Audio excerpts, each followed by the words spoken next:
Shalom jemaat yang terkasih, kembali lagi di GKM Menyapa. Hari ini kita akan bersama merenungkan kebenaran firman Tuhan dari Injil Yohanes pasal yang ke-10 ayatnya yang ke-27.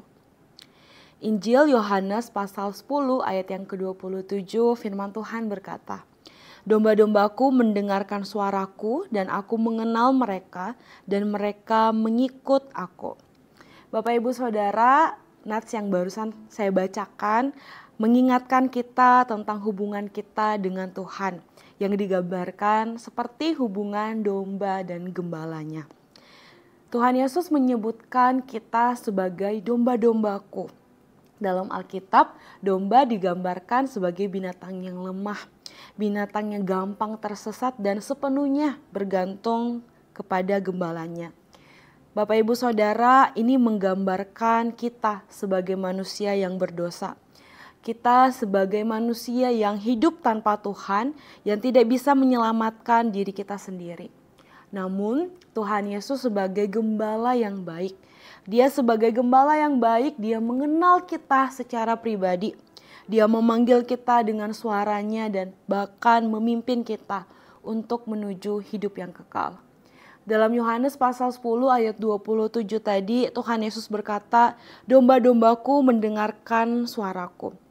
Suaranya itu bisa kita dengar lewat firman Tuhan, pengajaran-pengajaran di gereja, dan dorongan Roh Kudus. Tetapi tidak semua orang mendengar atau menanggapi suara itu. Kenapa? Dalam ayat yang ke-26 memberikan jawabannya. "Kamu tidak percaya karena kamu tidak termasuk domba-dombaku." Dalam konteks Yohanes pasal 10, ada orang-orang yang mendengarkan suara sang gembala, tetapi mereka tidak percaya karena mereka tidak termasuk domba-domba itu.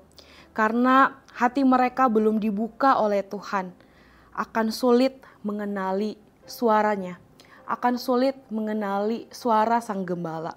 Dan kemudian Tuhan Yesus melanjutkan, "Aku mengenal mereka." Gembala yang baik tidak hanya tahu berapa jumlah gembalanya, berapa jumlah dombanya, tetapi juga mengenal dari masing-masing dombanya.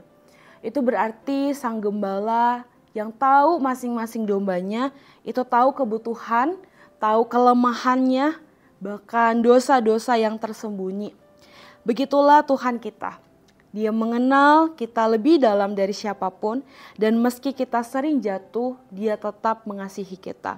Dan kemudian Tuhan Yesus melanjutkan, dia berkata, "Dan mereka mengikut aku."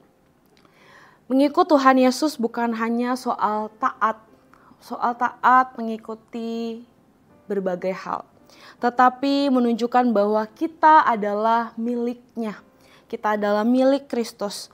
Ini berarti kita harus menolak keinginan diri kita sendiri dan mengikuti jalannya, meskipun itu penuh tantangan. Namun satu hal yang pasti, bahwa kita bisa terus bergantung kepada kasih karunia Allah, kasih karunia dari Yesus Kristus sang gembala yang baik. Tuhan Yesus gembala yang baik memberikan hidupnya bagi domba-dombanya. Yohanes pasal 10 ayatnya yang ke-11. Ini nyata, Tuhan Yesus nyatakan di kayu salib, dia menanggung dosa kita dan memberikan hidup yang kekal melalui kebangkitannya. Keselamatan kita bukan hasil usaha kita, tetapi semata-mata hanya kasih karunia-Nya yang besar untuk setiap kita. Karena itu kita sebagai dombanya seharusnya sepenuh-penuhnya bergantung kepada Allah. Bapak Ibu Saudara, mari sama-sama kita berefleksi. Apakah kita sudah mendengar suara Tuhan? Apakah kita mengikutinya dengan setia? Atau masih ada hal-hal yang menghalangi kita untuk hidup sepenuhnya bagi Dia? Mari kita bersama mengingat terus bahwa Tuhan tidak mencari aktivitas agama yang kosong.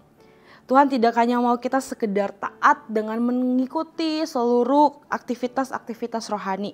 Tetapi yang Tuhan inginkan adalah hati kita. Hati yang sepenuhnya berserah, hati yang sepenuhnya bergantung kepada Dia. Gembala agung, gembala yang baik bagi setiap kita domba-dombanya. Tuhan Yesus memberkati setiap kita.